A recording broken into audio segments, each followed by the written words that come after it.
ನಮಸ್ಕಾರ ಇನ್ಫೋಸ್ಟ್ರೀಮ್ ಯೂಟ್ಯೂಬ್ ಚಾನಲ್ಗೆ ಎಲ್ಲರಿಗೂ ಸ್ವಾಗತ.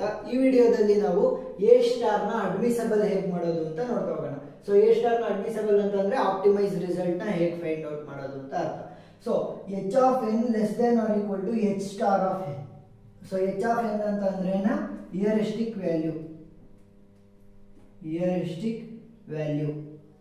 h of n ಅಂತಂದ್ರೆ ಹಿಯರಿಸ್ಟಿಕ್ ವ್ಯಾಲ್ಯೂ, ಪ್ರಿಡಿಕ್ಟೆಡ್ ಅಥವಾ ಎಸ್ಟಿಮೇಟೆಡ್ ವ್ಯಾಲ್ಯೂ. ಸೊ ಯಾವುದು h of n. So h star of n ಏನು ಆಕ್ಚುಯಲ್ ಅಥವಾ optimal value, actual or optimal value.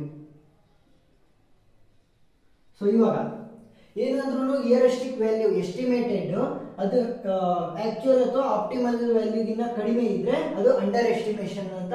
ಅದೇ ಏನಾದ್ರೂ estimated heuristic value is greater than or equal to actual output actual or optimal value, then it is over estimation ಅಂತ ಅರ್ಥ.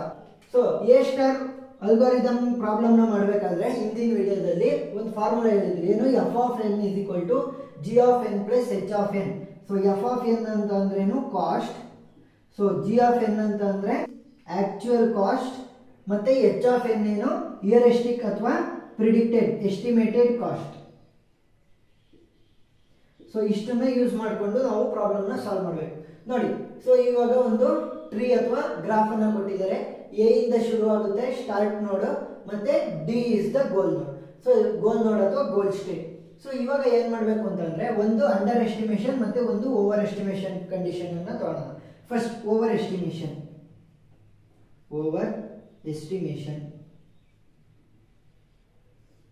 So ಇವಾಗ first ಏನ್ ಮಾಡಿದರೆ G of N value ಏನು actual value. So G of N value B ಗೆ G of B is equal to G of B ಅಂತಂದ್ರೆ A ಇಂದ B ಬರುವುದಕ್ಕೆ ಎಷ್ಟು ಬೇಕು ಅಂತ, so 100.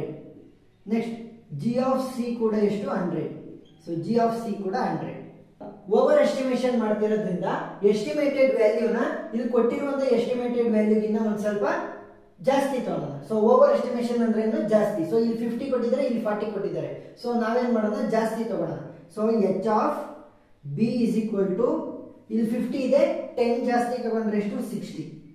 Next H of C is equal to ಇಲ್ಲಿ 40 ಇದೆ, 10 ಜಾಸ್ತಿ ಅಂತಂದ್ರೆ 50. ನೀವು 10 ಜಾಸ್ತಿ, ಒಟ್ಟಿನಲ್ಲಿ ಓವರ್ ಎಸ್ಟಿಮೇಷನ್ ಅಂದ್ರೆ ಜಾಸ್ತಿ ಇರಬೇಕು ಕೊಟ್ಟಿರೋ ವ್ಯಾಲ್ಯೂಗಿನ.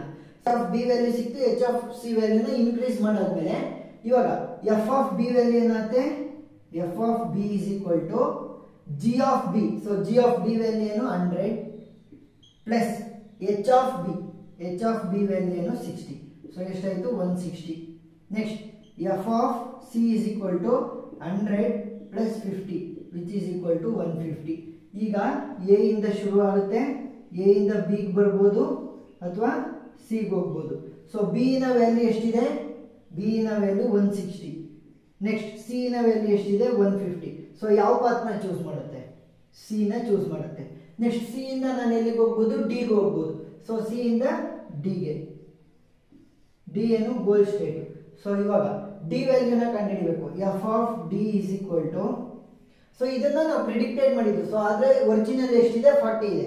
ಸೊ ಹಿಯರಿಸ್ಟಿಕ್ ವ್ಯಾಲ್ಯೂ ಅಂದ್ರೆ ಎಚ್ ಆಫ್ ಎನ್ ವ್ಯಾಲ್ಯೂ ಏನಾಗಿರುತ್ತೆ, ಕೊನೆಯದಕ್ಕೆ ಗೋಲ್ ನೋಡ್ಗೆ 0 ಆಗಿರುತ್ತೆ. ಸೊ ಸೆಲ್ಫ್ ಆಗಿರೋದ್ರಿಂದ 0 ಆಗುತ್ತೆ. 0 ಪ್ಲಸ್ ಜಿ ಆಫ್ ಎನ್ ಏನಾಗುತ್ತೆ ನೋಡಿ 100. ಸೊ ಒರಿಜಿನಲ್ ನ ತಗೋಬೇಕು. 100 ಪ್ಲಸ್ 40 140 ಆಯ್ತು. ಸೊ ಎಷ್ಟು ಬಂತು 140. ಎಫ್ ಆಫ್ ಡಿ ವ್ಯಾಲ್ಯೂ ಏನ್ ಬಂತು 140. ಸೊ ಇವಾಗ ಏನಾಯ್ತು 140 ಇಸ್ ಲೆಸ್ ದೆನ್ 150 ಅಲ್ವಾ. ಸೊ ಇಲ್ಲಿಗೆ ಸ್ಟಾಪ್ ಆಗುತ್ತೆ, ಪ್ರೋಸೆಸ್ ಇಲ್ಲಿಗೆ ಸ್ಟಾಪ್ ಆಗುತ್ತೆ. ಇವಾಗ ಏನಾಯ್ತು over estimation. So over estimation ಆಯ್ತು. ಈಗ ನೆಕ್ಸ್ಟ್ ಅಂಡರ್ ಎಸ್ಟಿಮೇಷನ್. ನೋಡಿ under estimation. So under estimation ಅಲ್ಲಿ ಏನ್ ಮಾಡ್ತೀವಿ, ಈ ವ್ಯಾಲ್ಯೂಗಳಿಗಿಂತ ಕಡಿಮೆ ಇರುವಂತ ವ್ಯಾಲ್ಯೂನ ತಗೊಂತೀವಿ. ಸೊ 10 ಜಾಸ್ತಿ ತಗೊಂಡಿದ್ವಿ ಅವಾಗಲೇ, ಇವಾಗ 10 ಕಡಿಮೆ ತಗೊಂಡ್ರೆ ಏನಾಗುತ್ತೆ, ಎಚ್ ಆಫ್ ಬಿ 50 ಇದೆ. ಸೊ 10 ಕಡಿಮೆ ಅಂದ್ರೆ 40. ನೆಕ್ಸ್ಟ್ ಎಚ್ ಆಫ್ ಸಿ 40 ಇದೆ, ಸೊ 30. ಇವಾಗ ಏನಾಗುತ್ತೆ H of B value 100 plus 40 which is equal to 140. Next 100 plus 30 which is equal to 130. ಇವಾಗ ಎಚ್ ಆಫ್ ಬಿ ವ್ಯಾಲ್ಯೂ ಏನಾಗುತ್ತೆ, ಇಲ್ಲಿ 140 ಆಗುತ್ತೆ, ಇಲ್ಲಿ 130 ಆಗುತ್ತೆ. ಯಾವ ಪಾತ್ ನ ಚೂಸ್ ಮಾಡುತ್ತೆ, 130 ಇರುವಂತಹ ಪಾತ್ ಅನ್ನ ಚೂಸ್ ಮಾಡುತ್ತೆ.